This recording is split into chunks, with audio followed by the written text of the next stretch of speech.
In this video, we're going to cover the oxidation of alkenes. Specifically, we're going to look at the difference between mild oxidation and strong oxidation.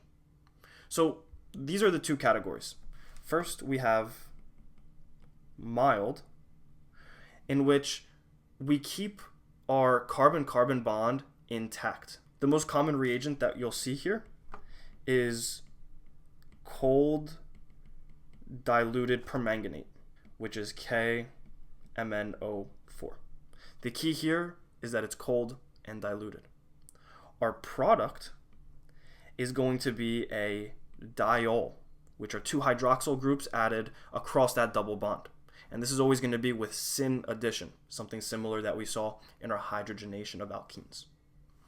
On the other hand, we have our strong oxidation, where here we have a complete cleavage of our double bond and we get two separate pieces. Now, a common example that you'll see here is hot concentrated permanganate.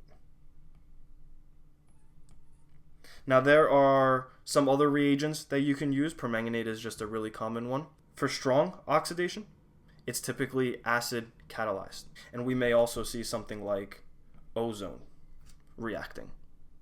The products here, it depends on the substitutions. We can get ketones, aldehydes, or carboxylic acids. If we look at an example of mild, if we have something like cyclopentene over here, and then we have our cold diluted permanganate,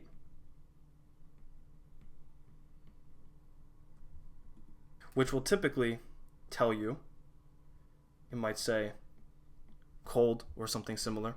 Our product is going to be the exact same structure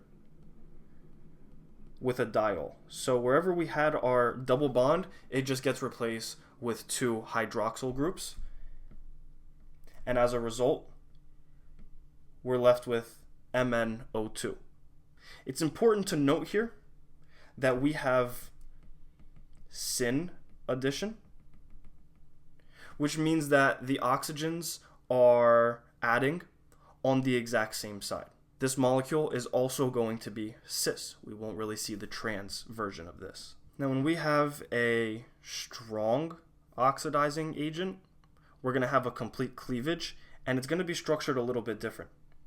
If I just look at a general formula, let's say we have some R groups here and a hydrogen. We're going to have, in this case, concentrated, and they'll usually tell you, concentrated permanganate. And we're going to be in an acidic medium here. If we look at a transition state, we would see a hydroxyl group attached. Let's look at the final product and see how everything actually ends up forming. For the carbon that was on the left, we would end up with our carboxylic acid, and the carbon on the right is going to give us a ketone. Let's break down what our products are. On the left, we originally had an R group and a hydrogen. What we saw was the oxygen in the transition state actually inserts itself in between the carbon and the hydrogen. That's where a hydroxyl group comes from. And wherever that cleavage occurred, we saw it occur with that carbon-carbon double bond.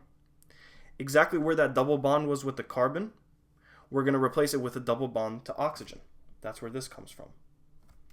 Now, if we look at the one on the right, we see the same thing. Wherever we had that carbon-carbon double bond, now we have the carbon-oxygen double bond.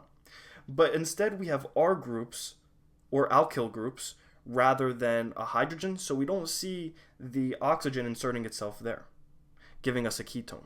I also mentioned that with our strong oxidizing agents, we might also see ozone, and this is its own type of reaction called ozonolysis, where basically we have an insertion of ozone in our carbon-carbon double bond, and then it gets reduced. Let's take a look at that mechanism. If we use the exact same alkene as before, except now we react it with ozone, we're going to see something we haven't really seen before. We have a 1 and a 2 in our yield sign. Now for the 2, I'm going to put dimethyl sulfide. And this means we're going to have 2 reactions here. First, we're going to have the one with the ozone, then with the sulfur compound. At the end, our product will be as follows.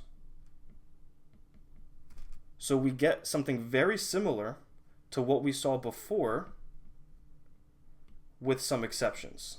First being that our carbon-hydrogen bond stays as a carbon-hydrogen bond. Whereas with the regular strong oxidizing agent, we saw the oxygen inserting itself in between it. We don't have that here. Second off, we only have 2 oxygens in our product, and that's because of the reduction part, where our dimethyl sulfide gets that 3rd oxygen. And when you're looking at some SN2 reactions and you see that aprotic solvent DMSO, that's dimethyl sulfoxide, that's exactly what we form right here. Let's just take a closer look at how this mechanism actually works. The first step is going to be our alkene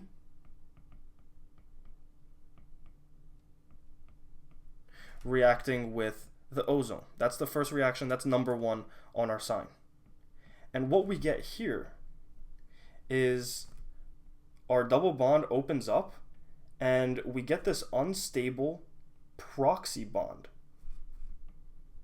in between. So since this is unstable, we're going to have our dimethyl sulfide come in and reduce it. We're going to take our oxygen away, and then that's how we're going to have our cleavage. Meaning that step 2 is the exact same compound as what we had at the end of step 1. This time we're reacting with the dimethyl sulfide, and we're going to get our carbonyl group for our left carbon and our carbonyl group for our right carbon. We're going to form a ketone on the right, and this is where we can form an aldehyde here on the left. And then the whole point of this reaction is to get our dimethyl sulfoxide, so we show that as a product as well. If this video did help you at all, please consider liking and subscribing, as it really helps the channel. If you want to see more organic chemistry videos, the playlist should be on your screen now. Thank you so much for watching.